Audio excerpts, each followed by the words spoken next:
ഒരു ശരാശരി 60 വയസ്സ് ജീവിക്കുന്ന ആൾക്ക് പിന്നെ എത്ര ദിവസം കിട്ടുക? ഏകദേശം 29,000 ചില്ലറ ദിവസം കിട്ടും അല്ലേ? 29,000 ദിവസം എന്ന് പറയുമ്പോൾ നമ്മൾ വിചാരിക്കും വലിയ ദിവസമാണ്. പക്ഷെ നമ്മളെ കയ്യിൽ 29,000 റുപ്യ ഉണ്ടെന്ന് ചോദിച്ചോ, പെട്ടെന്ന് തീരൂലേ ഒറ്റ ദിവസം കൊണ്ട്? അതുപോലെ തന്നെയാണ് നമ്മളെ ദിവസവും. നമ്മൾ വിചാരിക്കും ഇഷ്ടം പോലെ ഉണ്ടെന്നാണ്. ശരിക്കും ആലോചിച്ചാൽ വല്ലാത്ത അത്ഭുതമാണ് നമുക്കുള്ള ദിവസത്തിനെ കുറിച്ച് ആലോചിച്ചാൽ. ഈ 29,000 ദിവസമുള്ളതിൽ 24 മണിക്കൂറിൽ ഒരു 12 മണിക്കൂറെങ്കിലും അതിലും കൂടുതൽ നമ്മൾ റെസ്റ്റിലാണ്. ഉറക്കിൽ പോയി, അല്ലെങ്കിൽ വെറുതെ ഇരുന്ന് പോയി, അല്ലെങ്കിൽ വെറുതെ സംസാരത്തിൽ പോയി. പകുതി ദിവസമല്ല, 3/4 ദിവസം തന്നെ പറയാം. അപ്പോൾ പകുതി കൂട്ടിയാൽ തന്നെ 29 പകുതി എത്രയായി? പിന്നെ 14 സംതിങ് ആയി. ആ 14,000 ദിവസമേ നമുക്ക് ബാക്കിയുള്ളൂ. അതിൽ 15-18 വയസ്സ് വരെ നമ്മൾ ആരുടെയൊക്കെ കീഴിലാണ് ജീവിച്ചത്.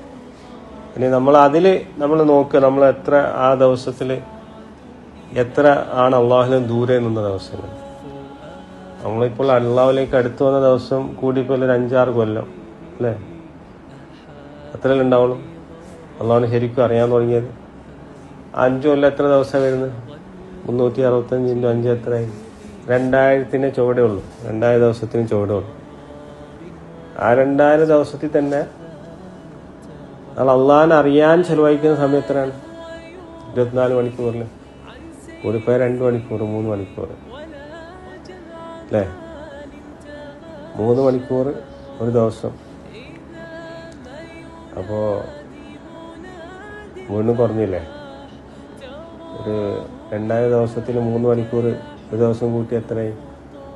10-15 ദിവസം ഉണ്ടാവും അല്ലേ? എത്ര ഉള്ളത്?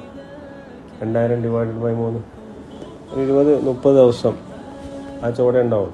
അള്ളാഹിൻ്റെ അടുത്ത് നാളെ ആഖിറത്തിൽ നമുക്ക് ഗുണമാണ് ഈ ഒരു 30 ദിവസം. ബാക്കി ദിവസമൊക്കെ വേസ്റ്റാണ്. അള്ളാഹു നിനക്ക് 30,000 റുപ്യ ഒരാൾക്ക് കടം തന്നു, ബിസിനസ് ചെയ്യാൻ തന്നു. എന്നിട്ട് പറഞ്ഞ് പിന്നെ നീ ലാഭം മുതലും ഒക്കെ തരണം ഇതിനെ കൊണ്ട് എന്ന് പറഞ്ഞിട്ട് എനിക്ക് പൈസ തന്നു. അയാൾക്ക് നിങ്ങൾ കൊടുക്കുന്ന അവസാനം 30 റുപ്യാണ്. 30,000 തന്നിട്ട് അയാൾക്ക് തന്നെ എല്ലാ നഷ്ടത്തിലായി. 30 റുപ്യ ഉണ്ട്. എന്തായിരിക്കും അവസ്ഥ അല്ലേ? ഒന്നുമില്ലാത്ത നമുക്ക് വെറുതെ ഇങ്ങനെ റോഡ് സൈഡിൽ നമ്മൾ ഒന്നുമില്ലാത്ത ഒരാൾക്ക്, ഒരു ഭിക്ഷക്കാരനായ നമുക്ക് ഒരാൾ വന്നിട്ട് ഒരു പിന്നെ 30 കോടി ഉറുപ്പ് വന്നിട്ട് പറഞ്ഞ് നീ ഇത് ചെലവഴിച്ചിട്ട് ഉഷാറായിക്കോന്നാണ്. ഇവനും അതെല്ലാം അങ്ങ് ദൂർത്തടിച്ചു. കയ്യിൽ ബാക്കി 30 റുപ്യ. ആരാ നഷ്ടക്കാരനാരാ? ഇവൻ തന്നെയല്ലേ? ഇവന് 30 കോടി ഈ പണക്കാരൻ കൊടുത്തില്ലേ? മനസ്സറിഞ്ഞ് കൊടുത്ത് അനുഗ്രഹം ചൊരിഞ്ഞു. 30 കോടി ഇവന് അനുഗ്രഹം ചൊരിഞ്ഞു. ഇവനാ 30 കോടി ഫുൾ വേസ്റ്റാക്കി. ഇവൻ്റെ കയ്യിൽ വെറും 30 റുപ്യ. ആരാ ഇവനെ രക്ഷപ്പെടുത്തുക? അയാൾക്ക് പോയാൽ അയാളെന്താ പറയാ? എനിക്ക് ഞാൻ 30 കോടിയില്ല, അന്നേന് നാണില്ല എൻ്റെ അടുത്ത് വരാമെന്ന് പറയും. അറിയില്ലേ? അള്ളാഹു നാളെ പറയും, എനിക്ക് 30,000 ദിവസം നിനക്ക് ആയുസിന് ഞാൻ തന്നു. അള്ളാഹു ചോദിക്കുന്നതാണ്. നിന്റെ സമയവും സമ്പത്തുമാണ് അള്ളാഹു ആദ്യം ചോദിക്കുക. ഈ സമയം എന്തിനു ചെലവഴിച്ചു? നിന്റെ സമ്പത്ത് എന്തിനു ചെലവഴിച്ചു? ഇത് രണ്ടും അള്ളാഹു തരുന്ന അനുഗ്രഹമാണ്. സമയം ഭയങ്കര വലിയ അനുഗ്രഹമാണ്. അപ്പം അള്ളാഹു പറയും, എനിക്ക് 30,000 ദിവസം എന്ന സമയം ഞാൻ നിനക്ക് തന്നു. ഇതിൽ 30,000 ദിവസത്തിൽ നീ എന്നെ ഓർക്കാൻ വെറും 30 ദിവസമേ ഉണ്ടായിട്ടുള്ളൂ. 30,000 ദിവസം തന്നിട്ട് നിനക്ക് എന്നെ ഓർക്കാൻ വെറും 30 ദിവസമേ കിട്ടിയുള്ളൂ. എന്താ നമ്മൾ പറയാം? ഞാനും അള്ളാഹും നമ്മൾ അള്ളാഹിൻ്റെ മുമ്പിൽ ഇങ്ങനെ നിൽക്കുകയാണ്.